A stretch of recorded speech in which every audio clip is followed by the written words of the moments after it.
Hi friends, welcome to சமையல் பயணம். அஸ்ஸலாமு அலைக்கும். எப்படி இருக்கீங்க?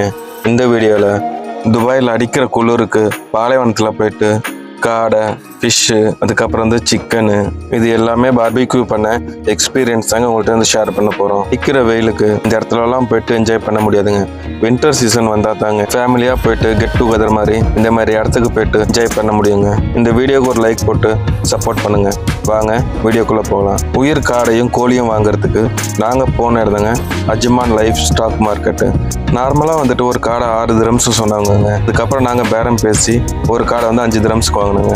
வாங்கிட்டு வீட்டுக்கு எடுத்து க்ளீன் பண்ணிவிட்டு காடைக்கு உண்டான மசாலா எல்லாமே ஆட் பண்ணிட்டோங்க. மஞ்சத்தூள், மிளகாத்தூள், கரம் மசாலா, அதுக்கப்புறம் பெப்பரு, தயிர், இஞ்சி பூண்டு பேஸ்ட்டு. இந்த மசாலா எல்லாத்தையும் ஒன்றா சேர்த்து பெரட்டி அந்த காடையோட உள் பக்கம் வெளியில் எல்லா பக்கமும் மசாலா நல்லா சேர்ந்து பிடிக்கிற மாதிரி ஒரு 2-3 மணி நேரம் ஊறுற மாதிரி ஒவ்வொரு காடைக்கும் எடுத்து தனித்தனியாக இந்த மாதிரி மசாலா ஆட் பண்ணி வச்சுருந்தாங்க. பார்பிக்யூன்னாவே பொதுவாக எல்லாமே சிக்கனு, ஃபிஷ்ஷு, நண்டு, இறால் அந்த மாதிரி எடுத்துகிட்டு போவாங்க. நாங்கள் தான் கொஞ்சம் வித்தியாசமாக ட்ரை பண்ணலான்னு சொல்லிட்டு காடையை எடுத்துகிட்டு போயிருந்தோங்க. உங்களுக்கே நல்லா தெரியும், இந்த காடையில் தாங்க நிறைய ஹெல்த் பெனிஃபிட்ஸும் ப்ரோட்டீன்ஸும், அதுவும் இல்லாமல் பார்பிக்யூ பண்ணுறப்போ இந்த காடை ரெடி ஆகிறதுக்கு சிக்கனை கம்பேர் பண்ணுறப்போ ரொம்ப சீக்கிரமாக வெந்துடுவாங்க. இந்த காடை ரெடி பண்ண இந்த மசாலா இருக்குது தெரியுங்களா, இது கூட கடையில் விற்கிற தந்தூரி சிக்கன் மசாலா வாங்கி நான் ஆட் பண்ணிட்டேங்க. இது கூட தாங்க தயிர், எண்ணெய், இஞ்சி பூண்டு பேஸ்ட்டு, இது எல்லாமே ஒன்றா சேர்ந்து மிக்ஸ் பண்ணிவிட்டு நல்லா சிக்கன் மேலே எல்லா பக்கமும் வர மாதிரி நல்லா இந்த மசாலா உள்ள வெளியில் இந்த சிக்கனில் குறுக்காம இருக்கா கீரல் மாதிரி கட் பண்ணிவிட்டு வச்சிட்டோன்னா மசாலா உள்ளேயும் நல்லா சேர்ந்து ஒன்றா பிடிக்கும்னு சொல்லிட்டு இந்த மாதிரி நாங்கள் ரெடி பண்ணிவிட்டு இது ஒரு சின்ன ஒரு டப்பாவில் சேவ் பண்ணி வச்சுட்டாங்க. காடையும் ரெடி, சிக்கனும் ரெடி. அதுக்கடுத்து மூணாவது ஃபிஷ்ஷு. இந்த மீன் 1000 புள்ளி ஃபிஷ்ஷுன்னு சொல்லுவாங்க. அதுக்கப்புறம் தேங்காய் பாறையும் பாப்லெட் ஃபிஷ்ஷும் நாங்கள் ரெடி பண்ணியிருக்கோங்க. இந்த மீனுக்கு அதிகபட்சமாக எதுவும் ஆட் பண்ணலைங்க. மஞ்சத்தூள், மிளகாத்தூள், அதுக்கப்புறம் கொஞ்சம் லைட்டாக இஞ்சி பூண்டு பேஸ்ட்டு, இது எல்லாம் ஒன்றா சேர்ந்துட்டு மீனோட உள்ள வெளியில் எல்லா பக்கமும் ஒன்றா சேர்ந்து இருக்கிற மாதிரி ரெடி பண்ணி வச்சுட்டோங்க. ஆனால் இருக்கிறதுல கொஞ்சம் சேலஞ்ச் இந்த பெரிய மீனுக்கு மசாலா பிடிக்கிறது தாங்க. இருந்தாலும் சமாளிச்சிட்டோம். பார்பிக்யூ செய்கிறதுக்கு ஆர்வ கோளாறில் பெரிய மீன் பார்த்தோன்னே வாங்கணும்னு ஆசையாக இருக்கும். ஆனால் அந்த பெரிய மீன் வாங்குறதுக்கு முன்னாடி அந்த பார்பிக்யூ அந்த ஷீட்டில் உட்காருதா, கரெக்டாக ஃபிக்ஸ் ஆகுதான்னு சொல்லிட்டு அந்த மாதிரி பிளான் பண்ணி வாங்கிட்டு போங்க. ஏன்னா மீன் வாங்கிட்டு அந்த பாலைவனத்தில் போயிட்டு ஒன்றும் பண்ணவும் முடியாது. ஏன்னா ஃப்ரீசரும் இருக்காது. நாங்கள் கெட் டுகெதராக நாங்கள் போனது மொத்தம் 4 ஃபேமிலிங்க. போன இடம் அல் குத்ரா லவ் லேக்குங்க. நாங்கள் போனதுக்கப்புறம் தெரிஞ்சது மொத்தம் துபாயில் 20% இந்த இடத்துல தான் பார்பிக்யூ பண்ண வந்திருக்காங்கன்னு சொல்லிட்டு. இந்த இடம் full and full off road தாங்க. ஆனால் ட்ரைவ் பண்ணுறதுக்கு அவ்வளோ ஸ்மூத்தாக இருக்குங்க. எந்த பக்கம் திரும்பினாலும் எல்லா மரத்துக்கு கீழேயும் வண்டி தாங்க. சுற்றிலையும் பாலைவனம், நடுப்புற தண்ணி குளம், அது உள்ள வாத்து. அந்த இயற்கையான சூழலில் போயிட்டு பார்பிக்யூ பண்ணுறப்போ அந்த வாத்தோட சவுண்டும் தவளை அந்த பூச்சிங்களோட சவுண்டு கேட்டுட்டு நம்ம பார்பிக்யூ பண்ணுறப்போ அந்த சுகமே தனித்தாங்க. இந்த பார்பிக்யூக்கு மெயினாக ஒரு பிரச்சனை இருக்குங்க.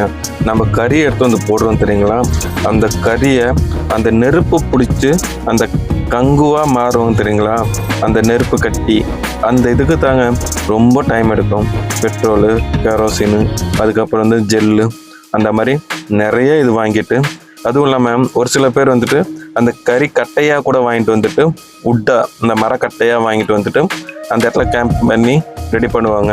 அதுவும் தனி என்டர்டெயின்மெண்ட்டு தாங்க. ஏன்னா இந்த கறி பிடிக்கிறதுக்கு தாங்க ரொம்ப சமயம் எடுக்கும். ஒரு சில நேரத்தில் 1/2 hour கூட எடுக்கும்.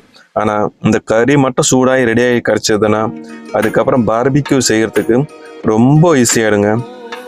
நாம் என்னத்தான் கடையில் ஆர்டர் பண்ணிவிட்டு அந்த பார்பிக்யூ செஞ்சாலும் இந்த மாதிரி டெசர்ட்டில் போயிட்டு இந்த வின்டர் சீசனில் அதுவும் அடிக்கிற அந்த 10 டிகிரி குளிரில் போயிட்டு நம்ம ஃபேமிலியே கெட் டுகெதராக நம்ம கரெக்டாக அடிச்சுக்கிட்டு செஞ்சு சாப்பிட்றோம் தெரியுங்களா, அந்த என்டர்டெயின்மெண்ட்டுக்கு இடே ஆகாது. அதுவும் சன்செட்டுலேருந்து சன்ரைஸ் வரைக்கும் அங்கேயே டென்ட்டு செட் பண்ணிவிட்டு நம்ம ஒவ்வொரு பார்பிக்யூவும் செய்கிறப்போ ஒவ்வொரு ஃபேமிலியும் ஃப்ரெண்ட்ஸ்லேருந்தும் அவங்க மனசில் பட்டதெல்லாம் காமெடியாக என்டர்டெயின்மெண்ட் பண்ணி சொல்லுவாங்க பாருங்கள். அதை கேட்டுட்டு மற்றவங்களும் சிரித்து ரசிப்பாங்க பாருங்கள். அந்த கெட் டுகெதர் வைப்பே தனி சுகந்தாங்க. அதுவும் இல்லாமல் இந்த சிக்கன் ரெடி ஆகிறதுக்கு மினிமம் 20 மினிட்ஸ் ஆகுங்க. அதுக்கப்புறம் காடையும் நாங்கள் போட்டுட்டு ரெடி பண்ண ஆரம்பிச்சிட்டோங்க. அது மேலே அப்படியே ஆயில் அப்ளை பண்ணிவிட்டு அந்த இதமான பாலைவன குளிரில் சூடாக அந்த பார்பிக்யூவும் அது கூட மைனஸு குபூஸு இது எல்லாம் ஒன்றா சேர்ந்து செட் பண்ணி சாப்பிட்றப்போ அந்த டேஸ்ட்டே தனி சுகந்தாங்க. ஆனால் எல்லா டைமும் என்ஜாய் பண்ண முடியாது. இந்த வின்டர் சீசன் எப்படா வரும்னு சொல்லிட்டு இங்கே துபாயில் இருக்கிற ஒவ்வொரு நபர்களுமே எதிர்பார்த்து காத்து கொண்டு இருப்பாங்க. என்னத்தான் கஷ்டப்பட்டு வேலைக்கு போனாலும் இந்த வீக்கெண்டில் அந்த ஒரு நாள் இந்த கேம்பியனுக்கு தாங்க மொத்த ஃபேமிலியும் வெயிட் பண்ணி காத்துட்டு இருப்பாங்க. ஓகே ஃப்ரெண்ட்ஸ், நீங்களும் இந்த மாதிரி டெசர்ட்டில் இல்லை அவுட்டோரில் பார்பிக்யூ பண்ண எக்ஸ்பீரியன்ஸ் இருந்தால் ஷேர் பண்ணிக்கோங்க. மறக்காமல் இந்த வீடியோவை பற்றி நீங்கள் என்ன நினைக்கிறீங்கன்னு சொல்லிட்டு கமெண்டில் சொல்லுங்கள். உங்களோட ஆதரவு இல்லாமல் இந்த வீடியோ மற்றவங்களுக்கு ரீச் ஆகுதுங்க. நம்ம சேனலும் க்ரோத் ஆகாது. அதனால் ஒரு லைக் பண்ணிட்டு சப்போர்ட் பண்ணிக்கோங்க. இந்த சேனல் புதுசாக ஆரம்பித்த சேனலுங்க. உங்களோட ஆதரவு கண்டிப்பாக வேணுங்க. இந்த வீடியோவை பிடிச்சிருந்தா லைக் பண்ணுங்கள், ஷேர் பண்ணுங்கள், மறக்காமல் சப்ஸ்கிரைப் பண்ணி சப்போர்ட் பண்ணுங்கள்.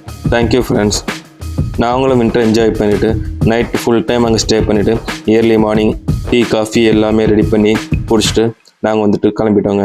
மறுநாள் சண்டேங்கிறதுனால வீட்டில் ரிலாக்ஸ் பண்ணிவிட்டு நாங்கள் நெக்ஸ்ட்டு வேலைக்கு நாங்கள் கிளம்பிட்டோங்க. ஓகே ஃப்ரெண்ட்ஸ், இந்த வீடியோவை கடைசி வரைக்கும் பாருங்கள். பிடிச்சிருந்தா லைக் பண்ணுங்கள், ஷேர் பண்ணுங்கள், மறக்காமல் சப்ஸ்கிரைப் பண்ணி சப்போர்ட் பண்ணுங்கள். தேங்க்ஸ் ஃபார் வாட்சிங் ஃப்ரெண்ட்ஸ்.